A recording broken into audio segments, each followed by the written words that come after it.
Hey guys, Jishrm back here again with another deck tech video. As I stated in my last video, I'll be doing my mono black legacy deck. It just came in the mail today, or actually yesterday. The cards came in that I was missing, so it's finally done. So I am able to do my video on it today, like I was hoping I could. I'm a little sick right now. Sorry if I sound a little nasally or unenthusiastic. So let's just get started. As I said, it's a mono black legacy based around vampires, so I have these badass vampire sleeves. Also, I got the box, same design.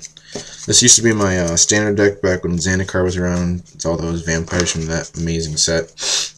Then that obviously went out of standard, so I had to do something with it, so I made it my legacy deck. Changing around a few things.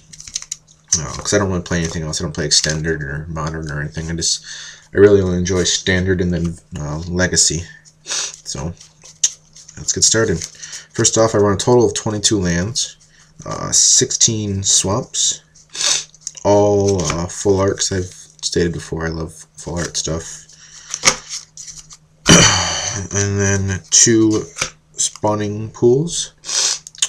It's a land that you can pay 1 colorless and black to turn it into a 1/1 creature token, and you can pay another 1 to regenerate. So it's a good blocker. It's only to unturn, so if you generate it, you don't actually lose it for blocking. So that's good. 2 Lake of the Deads comes into play.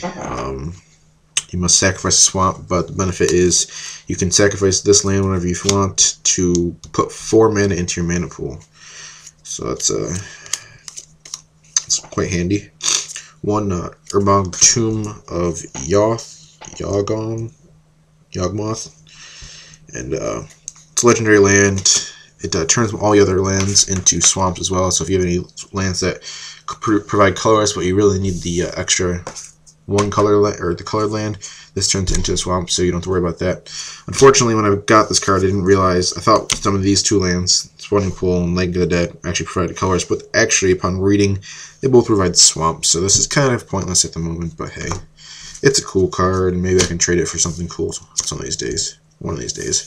And the last land, Dark Depths. Yeah, I'm sure most of you guys know about this. If you're playing Mono Black Legacy, comes into play with 10 ice counters on it. You can pay 3 mana, 3 colors mana to remove an ice counter. Once all 10 are gone, you sacrifice the land, get a 20/20 flying indestructible. So basically, you get that out, you usually win, unless your opponent's got something tricky up his sleeve. Then yeah, I got a pretty nasty combo with this that I'll show you later, but I'm sure most of you don't, or most of you know it by now. If you don't, then you're in for a surprise or a treat. Start off with the spells. 4 dark rituals, base to any mono black deck. 1 mana. You can basically turn 1 mana into 3. So I have a few different designs of it. Kind of cool. I'm gonna run 3 duresses. I only have 4 duresses. I only have 3. I'm going to a card shop tonight to pick up my 4th one. He's got one of the older versions that look a lot cooler than these ones. So I could have gotten another one of these from my friend, but the card shop had one of the old versions of Dress, so I wanted that. It's 1 mana. Target opponent reveals his or her hand to me, and then they randomly discard 2 cards. So, no, I'm sorry, thinking ahead of myself. Reveal the hand to me. I can choose 1 non-land, non-creature card from the discard. What I was thinking of, because I was actually looking at it, seeing what was coming up next, Hymn to Turok. I run 4 of these. Target player discards 2 cards at random for 2 black mana. That's what I was thinking of. 3 Dash Hopes, 2 swamps. Basically, it's counter any spell, counter a spell, but the opponent can pay 5 mana to counter Dash Hopes, so it doesn't happen. So it can force them to lose 5 life, or it can counter a spell. So it's pretty useful. Especially when they're getting down to low health and they really don't want to counter the counter spell. So they'll take they'll take the counter instead of taking the 5 life. 2 Doomblades.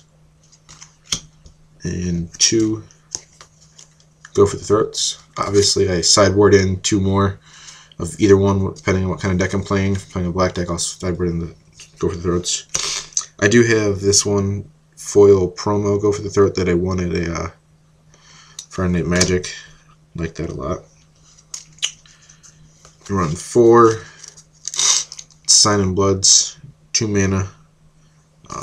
Draw 2 cards, but take 2 damage to your life. I use it for obviously the card advantage. I usually put it on myself instead of opponent, unless I need to get 2 damage on my opponent towards the end of the match, but that's very rare.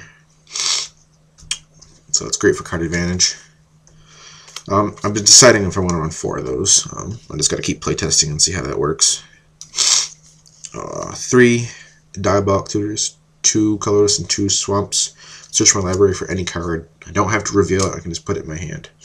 So that's good for if I have a plan in my head, but I'm missing 1 card. I can play that around and get what I want. Now to the creatures. 2 Vampire Hexmages, 2 swamps. For 2/1 first strike, you can sack Vampire Hexmage and remove all counters from a target permanent. So, as you're guessing, play her, sack her, remove all ice counters off of Dark Depths. Bada boom. 2020 indestructible flying. Love doing that on turn 2. Just play her, play Dark Depths on turn 2, sack it. Turn 2, you have a 2020 flying indestructible. Turn 3, swing for the win. So, it's a fun combo if you can get it off. Applies a lot of pressure very, very early. If not, wins you the game. 4 Gatekeeper Malakir. Awesome card. 2 mana, kicker of 1, sacks. Make the target player sack a creature. So that's always fun. Give you a creature advantage as well. 4 Vampire Nighthawks. Again, amazing card. Colors and 2 swamps for 2/3 flying with Death Touch and Lifelink. 1 Vampire Nocturnus. 4 colors and 3 swamps. He's a 3/3, but when you play him, you reveal the top card of your library. If it's a black card, all other vampire creatures, including Vampire Nocturnus, get +2/+1 and flying. So in a mono black deck, that's pretty likely you're going to have a black card, unless it's a swamp. But that's amazing when you have he's an amazing card when you have a lot of vampires on the field, which you do when you have a vampire deck. So I'd love to get more of him, but he's quite expensive, so I'm holding back. And then 1 Phyrexian Obliviator. Got this from a pack my parents bought me for my birthday. They just bought me 1 random new Phyrexia pack because they had no idea about what magic and what kind of cards it was. So they just bought me like 1 of each pack, and this was out of the 1 new Phyrexia. So I was like, hey, cool. So he's 4 swamps, 5/5 trample. Whenever you deal damage to whenever Phyrexian Obliviator deals damage, whenever a source deals damage to Phyrexian Obliviator, that source controller sacrifices that many permanents. So if they deal 3 damage, attack me with a 3/3, I block with Phyrexian Obliviator, they have to sacrifice 3 permanents because they've done 3 damage to him. So that's the main board. Where did I put? Oh, there it is. Sideboard. Sorry for my sniffling. As I said before, 2 more Doom Blades, 2 more Go for the Throats, 1 Smallpox, 1 Baneful Omen. I usually have this on my main board, but it's a lot of mana. I'm hopefully should be killing before I should have to worry about this. It makes you just at the beginning of my end step, I reveal a top card of my library. If I do, it reveal the target opponent takes that much damage at the card's converted mana cost. So that's pretty cool. I have these 2 cards on my sideboard from when I had this as a Zendikar deck. Later, the Blood Chief. I don't know if I want them in the actual deck. That's why they're in my sideboard right now. I'm just going to keep playtesting and playing around. It's Artifact, 1 to equip, 1 to play. Creature dies from the field. Any creature dies, goes into the battlefield, or from the graveyard. Yeah, from the battlefield to the graveyard. Equipped creature gets +1/+1. Unless it's a vampire, then it gets +2/+2, which is obviously all my creatures are vampires, so it's always fun. For life gain, I have Chew, Consume Spirits. I have these 2 Nanuko Shades. Nantuko Shades. 2 swamps, pay a swamp, give it +1/+1 till end of turn. So if you give a lot of land, you can beef this guy up pretty big. He's a 2/1. Again, I'm thinking a lot of main decks have him in the main board. Yeah, I can talk. But we're just seeing how that goes. 2 more Vampire Hex Mages. If I get more of those Dark Depths, I'll probably put more Hex Mages in there. But as of just being a Hex Mage, it's alright, but it's not the greatest. They're good for dealing with Planeswalkers. So if I go with a heavy counter, or heavy deck that relies on counters or Planeswalkers, I'll sideboard these in. 1 Sorin's Vengeance does 10 damage, and I gain 10 life to a player for 4 colors and 3 swamps. Another Diabolic Tutor. Another Dash Hopes. And then 2 Temporal Expansions. 4 swamps. When I play this card, any player may pay half of his or her life rounded up. If he does, they counter the spell. What the spell does is I get an extra turn after this one. So that's always fun.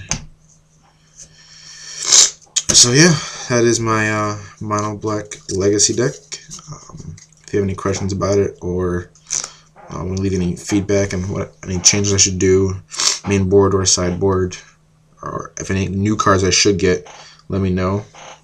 Oh, I do have these aren't in my sideboard. These are just a bunch of other vampires or creature cards that I have. So if you think I should put any of these into the actual deck, leave me a comment and let me know.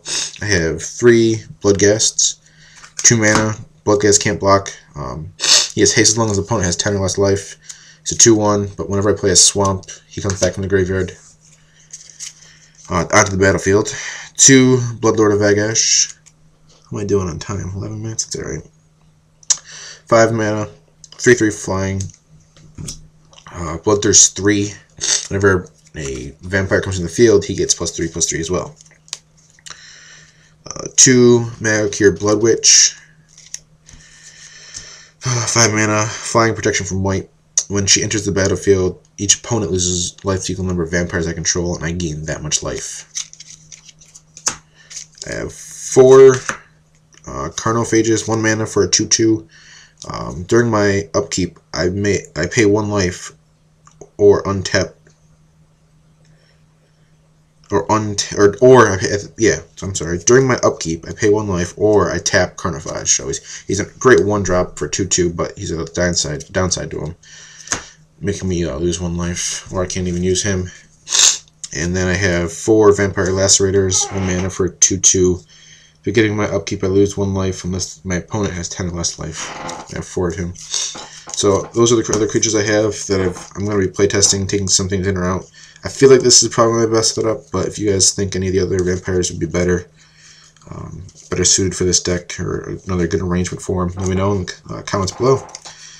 Yeah, so thanks for watching. Don't forget to subscribe. I try to do a video every single week. I have quite a few more decks to do because I spent way too much money on this game. But hey, it provides entertainment for both me and you. So, yeah, don't forget to subscribe. And if you guys want to see what type of deck, or if you guys are interested in seeing a type of deck, leave a comment. Let me know what type you have, or what deck you want to see. I'll see if I have it. If not, I can get it. And I'll do a video on it. So yeah, thanks for watching.